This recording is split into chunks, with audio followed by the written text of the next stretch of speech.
I will fight. I will fight. Bismillahirrahmanirrahim. Perkenalkan, nama saya Sri Aprilianti, Prodi Ekonomi Syariah, NIM saya 16202027. Di sini saya akan menjelaskan mengenai ujroh pada transaksi keuangan syariah, disusun sebagai tugas mandiri mata kuliah transaksi keuangan syariah. Dosen pengampu Bapak Eris Munandar, SEI, MEK.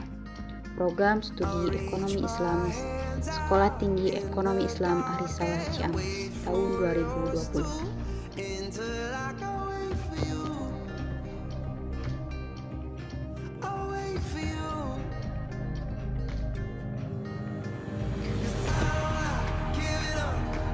Di sini mengenai pembahasan terdapat menu-menu ataupun hal yang akan saya jelaskan ataupun saya sampaikan. Yang pertama, pengertian ujroh, dasar hukum ujroh, rukun ujroh, syarat ujroh, kesimpulan, dan tutup. Jangan sampai lepas ya teman-teman materinya. Pengertian ujroh. Ujroh di dalam kamus perbankan syariah yakni imbalan yang diberikan atau yang diminta atas suatu pekerjaan yang dilakukan. Ujroh sendiri dalam bahasa Arab mempunyai arti upah. Dari segi bahasa, al-ajru yang berarti iwadu atau ganti. Oleh sebab itu, al-sawab pahala dinamai juga al-ajru atau al-ujroh atau upah. Pembahasan atas jasa yang diberikan sebagai imbalan atas manfaat suatu pekerjaan.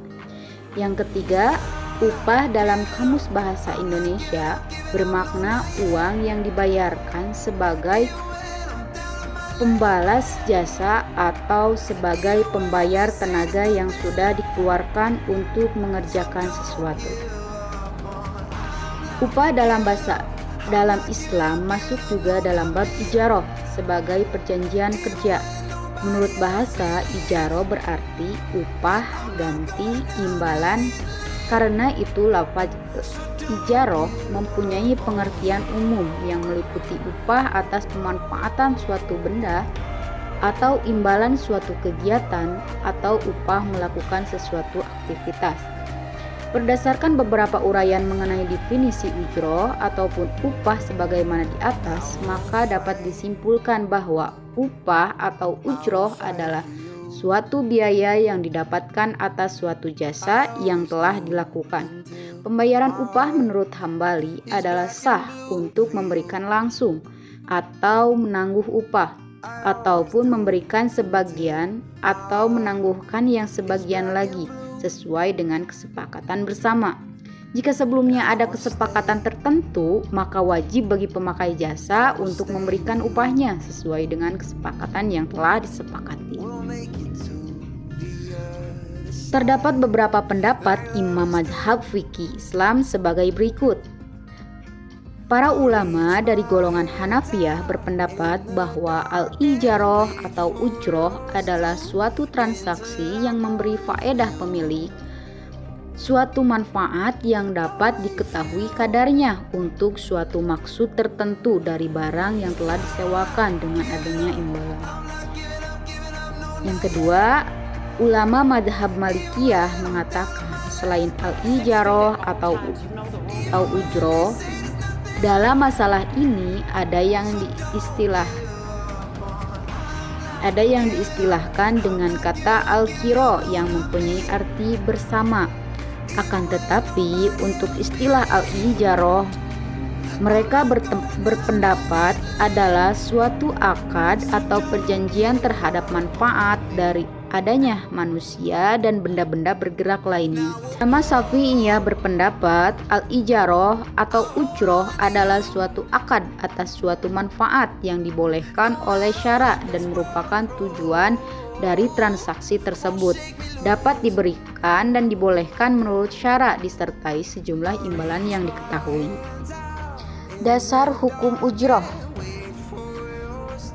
Yang pertama adalah Al-Quran.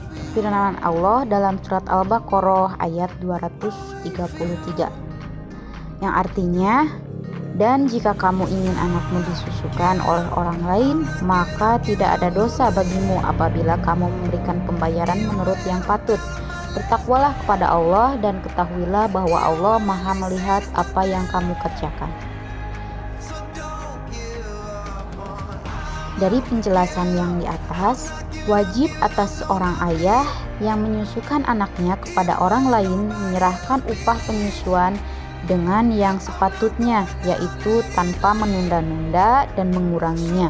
Sebagaimana ayat, apabila kamu memberikan pembayaran menurut yang patut, bahwa tidaklah wajib bagi seorang yang memperkerjakan seperti orang yang meminta agar anaknya disusui kecuali apa yang telah menjadi kesepakatan dalam akad pekerjaan sesuai ayat tersebut di atas.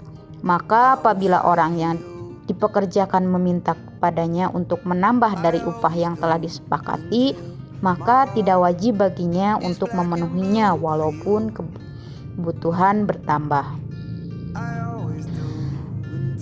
Yang kedua yaitu dari as-sunnah.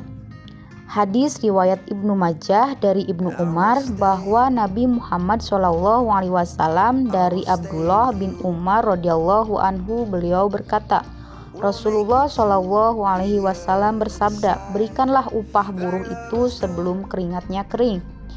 Dari hadis di atas, Rasulullah SAW menyampaikan bahwa kita sebaiknya memberikan upah kepada pekerja sebelum keringat pekerja itu kering. Maksudnya adalah lebih baik untuk seseorang untuk menyegerakan memberi upah untuk pekerjaannya karena upah tersebut sangat diperlukan oleh pekerja tersebut.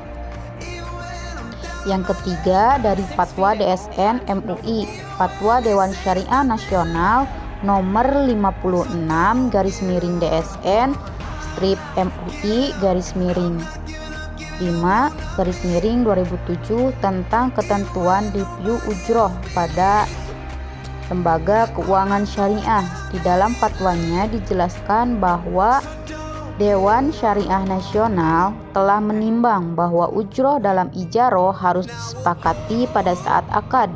Akan tetapi dalam kondisi tertentu, terkadang salah satu atau para pihak memandang perlu untuk melakukan review atas besar ujroh yang telah disepakati tersebut. Yang kedua, bahwa review atas ujroh dilakukan dengan prinsip syariah.